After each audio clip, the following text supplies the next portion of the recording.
আবাস যোজনা ঘরে টাকা দেওয়ার জন্য প্রস্তুতি শুরু করলো নবান্ন। আপনাদের জন্য বড়সড় সুখবর। প্রধানমন্ত্রী আবাস যোজনা ঘরের টাকার জন্য যদি আপনিও আবেদন করে রয়েছেন, আপনারও লিস্টে নাম রয়েছে কিন্তু এখনও টাকা পাচ্ছেন না, অবশেষে আপনাদের জন্য কিন্তু নবান্নের তরফে প্রস্তুতি নেওয়া হচ্ছে। আপনাদের টাকা খুব শীঘ্রই ঢুকতে চলেছে। তাহলে কি মে মাসেই তো সমস্ত কিছু জানতে পারবেন, কোথায় আগে কোথায় পরে কী কী করতে হবে টাকা পেতে, কি জানানো হয়েছে, আবাস যোজনা ঘরের টাকা আপনারা কবে পেতে চলেছেন ফাইনালি আপনি এই ভিডিওতে জানতে পারবেন। অবশ্যই লাস্ট অবধি দেখবেন। প্রস্তুতি শুরু করে দিয়েছে নবান্ন, তো কবে দেওয়া হবে এবং কি জানানো হয়েছে চলুন সমস্তটা দেখিয়ে দিচ্ছি। অবশ্যই লাস্ট অবধি দেখবেন, পরিবারের সঙ্গে বন্ধুদের সঙ্গে শেয়ার করে তাদের জানানোর চেষ্টা করবেন। তো চলুন সমস্তটা দেখিয়ে দিচ্ছি। তার আগে বন্ধুদের কাছে ছোট্ট রিকোয়েস্ট, ভিডিওটিকে লাইক করে সাবস্ক্রাইব বাটন প্রেস করে পাশের বেলে ক্লিক করে অল নোটিফিকেশন সেট করবেন। যারা করে রেখেছেন অসংখ্য ধন্যবাদ। দেখুন বন্ধুরা, বলা হচ্ছে আবাস যোজনার প্রথম কিস্তির টাকা কি মে মাসেই প্রস্তুতি শুরু করলো নবান্ন। রাজ্যের 100 দিনের কাজের পাশাপাশি আবাস যোজনার প্রাপকদের শীঘ্রই টাকা দেওয়া হবে বলে মনে করা হচ্ছে। আগামী মে মাসের মধ্যে তাদের অ্যাকাউন্টে টাকা পাঠানো হতে পারে, সে ব্যাপারে প্রস্তুতি নেওয়া হচ্ছে। আগেই 100 দিনের কাজের টাকা পাঠানোর ব্যাপারে জানিয়ে দেওয়া হয়েছিল। এরপর আবাস যোজনার টাকা দেওয়ার ব্যাপারে প্রস্তুতি শুরু করে দিচ্ছে নবান্ন। 100 দিনের কাজের পর এবার আবাস যোজনার টাকাও পাঠানো হবে রাজ্যের ভাড়ার থেকে। সেরকমই প্রস্তুতি শুরু নবান্নের। এপ্রিল মাস পর্যন্ত কেন্দ্রের মুখোপক্ষী হয়ে থাকবে রাজ্যর। এর থেকে টাকা না এলে রাজ্যের তরফে ধাপে ধাপে আবাস যোজনা ঘর প্রাপকদের টাকা পাঠানো হবে বলে প্রস্তুতি শুরু। অর্থাৎ কেন্দ্রের তরফ থেকে টাকা পাঠানো হয় কিনা তার আশায় থাকবে রাজ্য। এর মধ্যে যদি আপনাদের টাকা না দেওয়া হয় আবাস যোজনা ঘরের, তাহলে নবান্নের তরফ থেকে আপনাদের টাকা দেওয়া হবে, সেই ব্যাপারে কিন্তু প্রস্তুতি শুরু হয়ে গেছে। রাজ্যের জব কার্ড হোল্ডারদের টাকা দেওয়ার ব্যাপারে আগেই ঘোষণা করা হয়েছিল। সেক্ষেত্রে 21 ফেব্রুয়ারির মধ্যে ব্যাংকের অ্যাকাউন্টে টাকা পাঠানোর কথা থাকলেও আরও কিছুটা সময় চেয়ে নেওয়া হয়েছে। তবে এরই মাঝে আগামী 1 ও 2 মার্চ পঞ্চায়েত স্তরের বৈঠকে আবাস যোজনার প্রাপকদের ডেকে পাঠানো হয়েছে।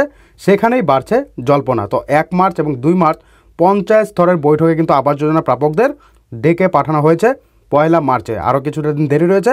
যখনই আপডেট আসবে আপনাদেরকে জানিয়ে দেবো কী করতে হবে এবং কি করতে হবে না। ঠিক আছে, 100 দিনের কাজের টাকা প্রাপকদের ছাড়াও আবাস যোজনার প্রাপকদের কেন টাকা হচ্ছে? নবান্ন সূত্রের খবর, রাজ্যে প্রায় 33 লাখ আবাস যোজনার উপভোক্তা রয়েছে। সেখানে ধাপে ধাপে এদের টাকা দেওয়া হবে। সেক্ষেত্রে প্রাথমিকভাবে 11 লাখ উপভোক্তাকে বেছে নেওয়া হচ্ছে। প্রথম ধাপে এই 11 লাখ উপভোক্তাকে টাকা দেওয়া হবে বলে জানা যাচ্ছে। সেক্ষেত্রে পার্মানেন্ট ওয়েটিং লিস্ট বা PWL এ আরও 22 লাখ উপভোক্তার নাম রয়েছে।